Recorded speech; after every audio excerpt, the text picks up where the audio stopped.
Champion ট্রফিতে record পরিমাণ prize money. গেল আসরের তুলনায় মোট পুরস্কার 53% বৃদ্ধি পেয়েছে এবারে চ্যাম্পিয়ন ট্রফির নবম আসরে। 6.9 মিলিয়ন মার্কিন ডলার পুরস্কার দেওয়ার ঘোষণা দিয়েছে বিশ্ব ক্রিকেটের নিয়ন্ত্রক সংস্থা আইসিসি। টুর্নামেন্টে চ্যাম্পিয়ন দল পাবে 2.24 মিলিয়ন ডলার, যা বাংলাদেশি মুদ্রায় প্রায় 24,64,00,000 টাকা।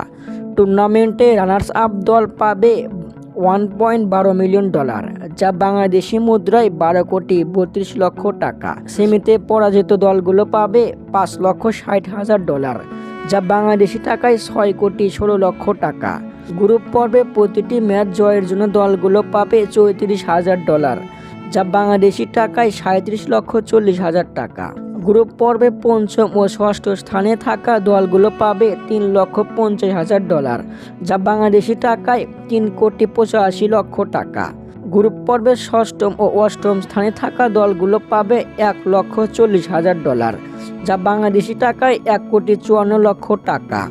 টুর্নামেন্টে অংশগ্রহণকারী প্রতিটি দল পাবে 1,25,000 ডলার, যা বাংলাদেশি টাকায় 1,37,50,000 টাকা।